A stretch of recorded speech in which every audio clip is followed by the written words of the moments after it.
মস্ত ফ্ল্যাটে যায় না দেখা এপার ওপার। ছেলে আমার মস্ত মানুষ মস্ত অফিসার, মস্ত ফ্ল্যাটে যায় না দেখা এপার ওপার। নানান রকম জিনিস আর আসবাব দামি দামি, সবচেয়ে কম দামি ছিলাম একমাত্র আমি।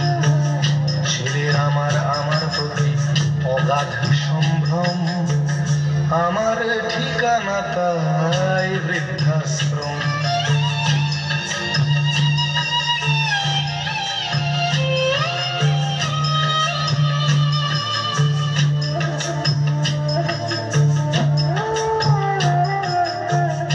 আমার ব্যবহারের সেই আলমারি আর আয়না, ওসব নাকি বেশ পুরনো ফ্ল্যাটে রাখা যায় না।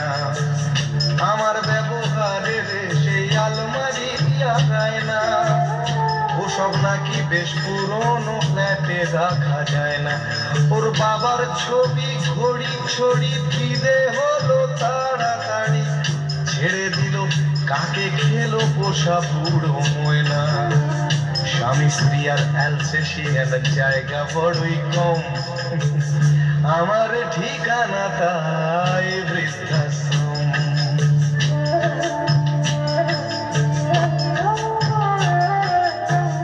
নিজে হাতে ভাত খেতে পারতো না খোকা, বলতাম আমি না থাকলে রে কি করবি বোকা। ঠোঁট ফুলিয়ে কাঁদতো খোকা আমার কথা শুনে, খোকা বোধহয় আর কাঁদে না নেই বুঝিয়া। ছোটবেলায় স্বপ্ন দেখে উঠতো খোকা কেঁদে, দুহাত দিয়ে বুকের কাছে রেখে দিতাম বেঁধে। দুহাত আজও খোঁজে ভুলে যায় যে একদম, আমার ঠিকানা এখন বৃদ্ধাশ্রম।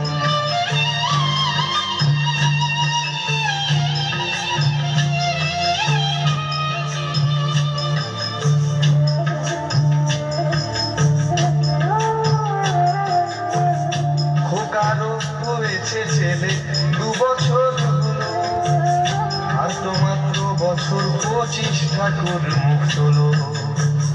100 বছর বাঁচতে চাই এখন আমার 60, 25 বছর পরে খোকার হবে 59।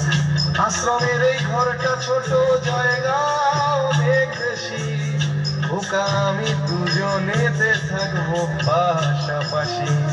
সেই দিনটার স্বপ্ন দেখি ভীষণ রকম, মুখোমুখি আমি খোকার বৃদ্ধাশ্রম, মুখোমুখি আমি খোকার বৃদ্ধাশ্রম, মুখোমুখি আমি খোকার বৃদ্ধাশ্রম।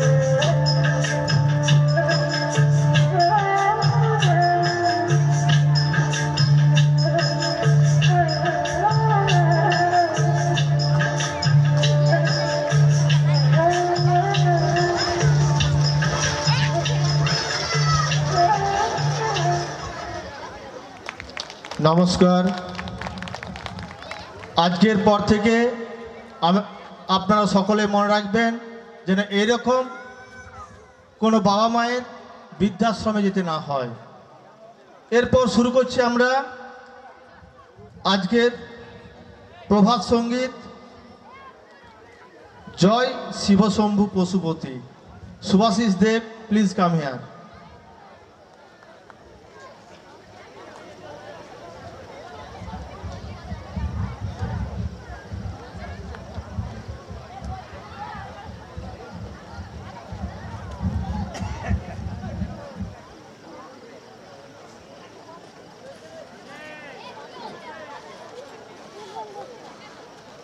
ওখানে চলে দেখতে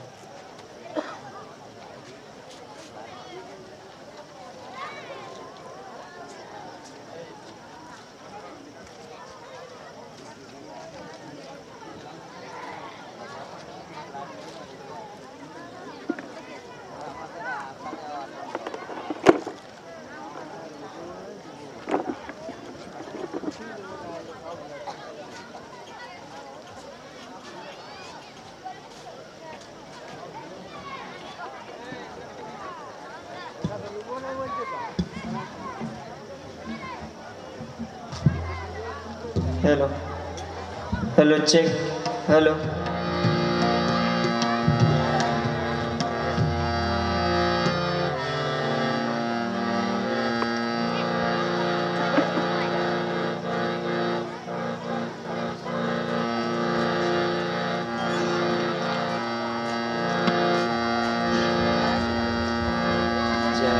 शिव स्वयंभो पशुपति जय शिव स्वयंभो पशुपति आदिश्वर नादिनत दूर जटि आदिश्वर अनादिनत दूर जटि सर्वादि साक्षी मेधाती सर्वादि साक्षी मेधाती जय शिव स्वयंभो पशुपति जय शिव स्वयंभो पशुपति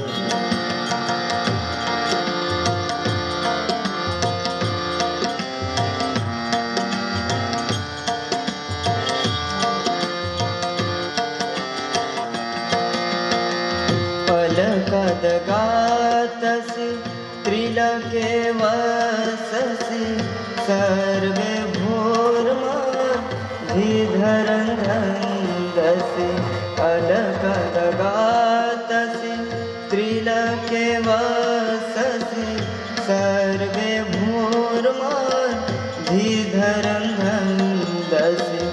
आदिदेव सनातन शाश्वत पुरातन आदिदेव सनातन सतपुरातन नमस्ते प्रभु सुभगते नमस्ते प्रभु सुभगते जय शिव स्वयंभो पशुपति जय शिव स्वयंभो पशुपति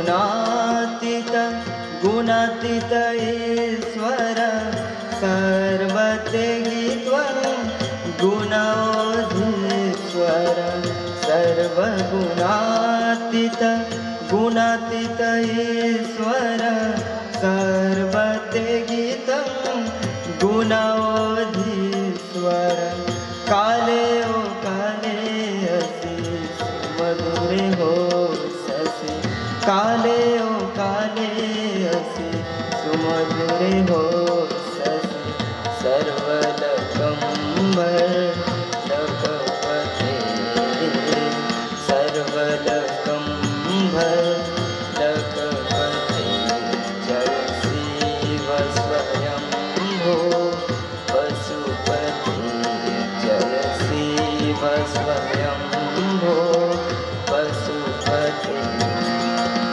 आदिश्वर अनादिनत दूर जटि आदिश्वर अनादिनत दूर जटि सर्वादि साक्षी मेरा जय शिव स्वयंभो पशुपति जय शिव स्वयंभो पशुपति जय शिव स्वयंभो पशुपति जय शिव स्वयंभो पशुपति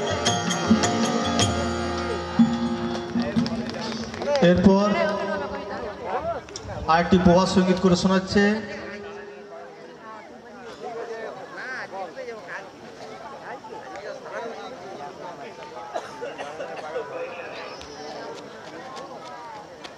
পীযূষ দেব।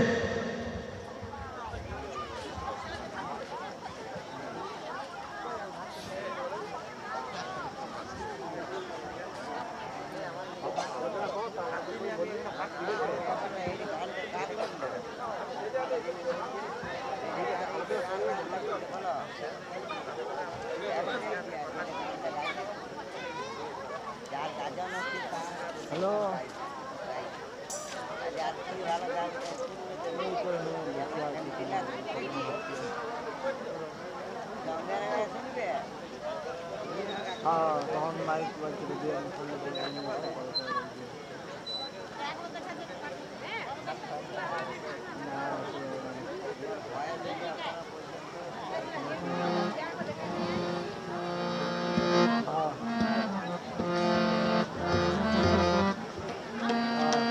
हेलो हेलो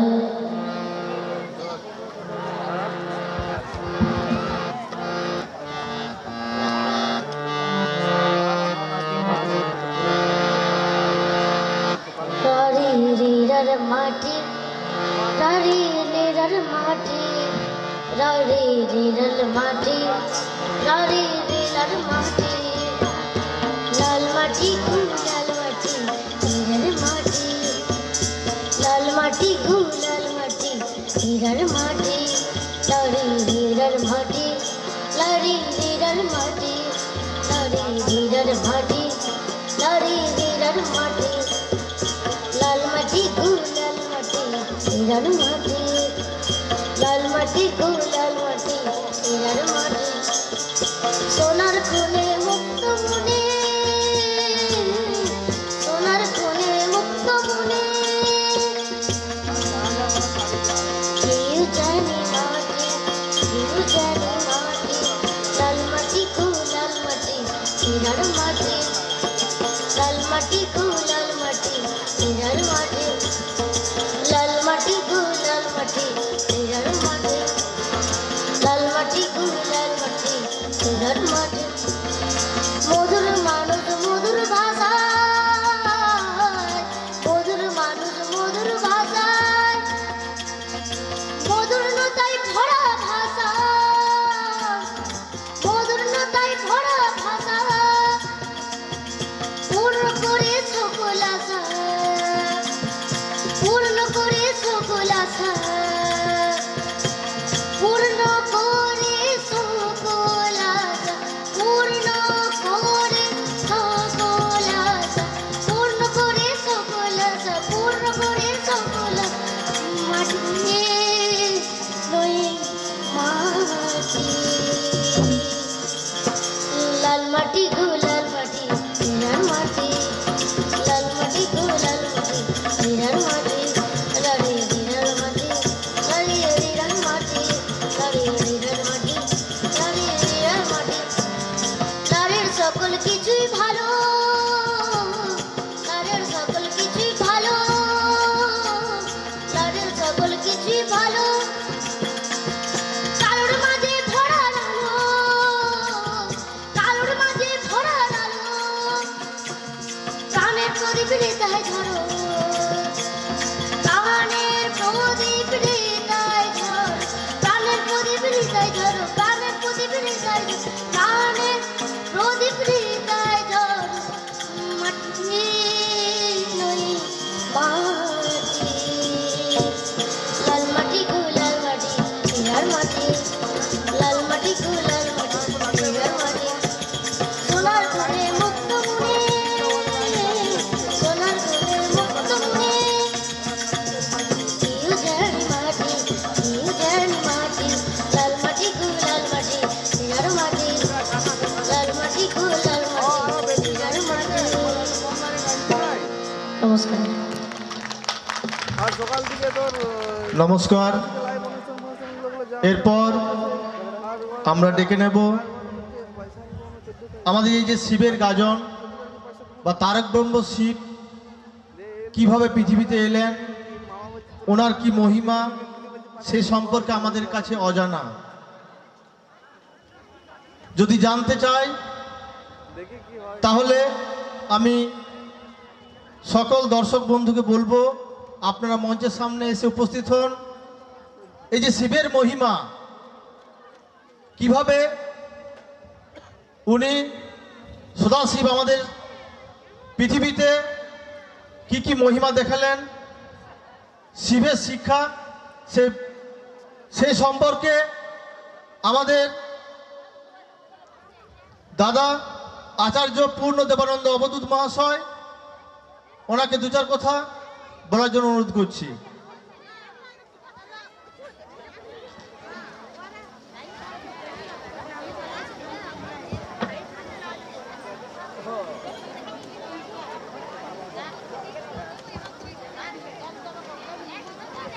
হ্যালো,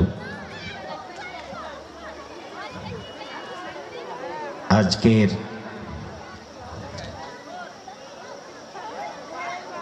ভোলেনাথ দেবাদিদেব মহাদেব তার শ্রীচরণে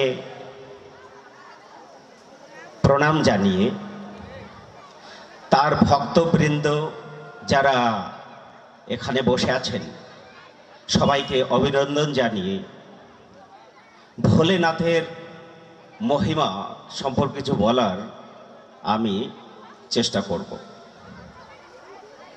তার আগে আমার ভাই বোনদের কাছে একটা অনুরোধ, আপনারা যদি আমার সম্মুখে এসে বসে থাকেন আমি একটু ভালো করে বলতে পারতাম।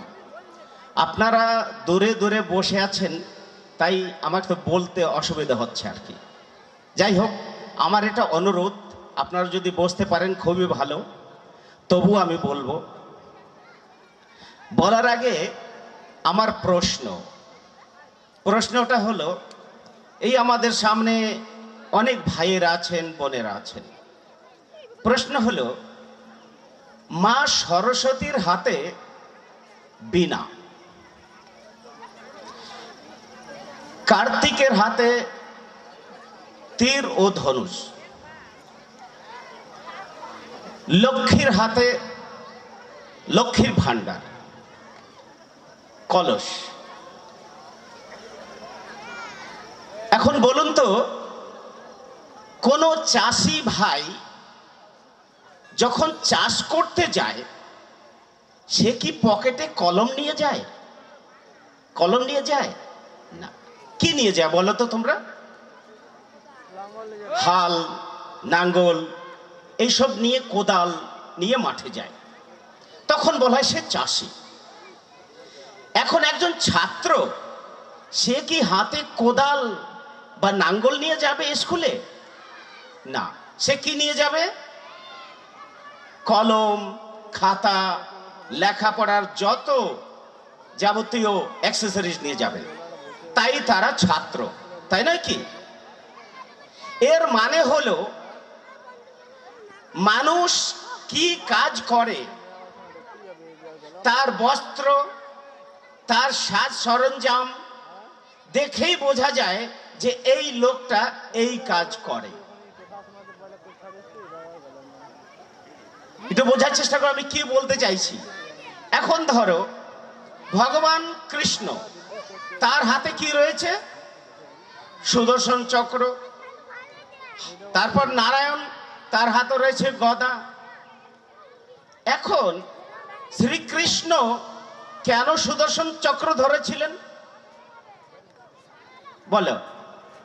কিসের জন্য সুদর্শন চক্র ধরেছিলেন? শত্রুকে নাশ করার জন্য। শ্রী রামচন্দ্র হাতে তীর ধনুষ কেন রেখেছিলেন? রাবণের মতো অশুভ শক্তিকে নাশ করার জন্য, তাই নাকি? এখন সব থেকে বড় প্রশ্ন এটা যে শ্রী রামচন্দ্রের হাতে তীর ধনুষ, শ্রীকৃষ্ণের হাতে আছে সুদর্শন চক্র, সবার হাতে সবকিছু রয়েছে, কিন্তু ভগবান সদা শিব ভোলেনাথ, তার হাতে এই কলকিটা কিসের সিম্বল? এই যুবক ভাইয়েরা, এদিক ওদিক চলে যাচ্ছে, আমার প্রশ্নের উত্তরটা দিয়ে যাও। এই যে ভগবান ভোলেনাথ, তার হাতে এই যে কলকি, সে কলকিটা কিসের সিম্বল, কিসের প্রতীক? এর মানে ভগবান ভোলেনাথ আদিদেব, আদি পিতা, মন্ত্রেশ মহাদেব, দেবাধিদেব, তার হাতে কি? গাঁজা খাওয়ার জন্য একটা কলসি। কল্পনা করুন, যদি ভগবান সদাশিবের হাতে গাঁজা খাওয়ার একটা কলকি ধরিয়ে দেওয়া হয়, তখন আমরা কি ভাবব? যে আমাদের উপাস্য দেবতা, আমাদের অন্তর দেবতা, আমাদের সভ্যতার পিতা, আমাদের সংস্কৃতির পিতা, আমাদের পরম পিতা, তিনি গাঁজা খান।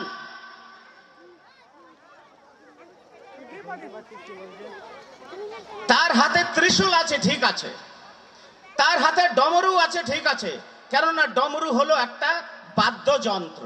ত্রিশূল আছে কেননা সে ত্রিশূল দিয়ে অশুভ শক্তির বিরুদ্ধে সংগ্রাম করে।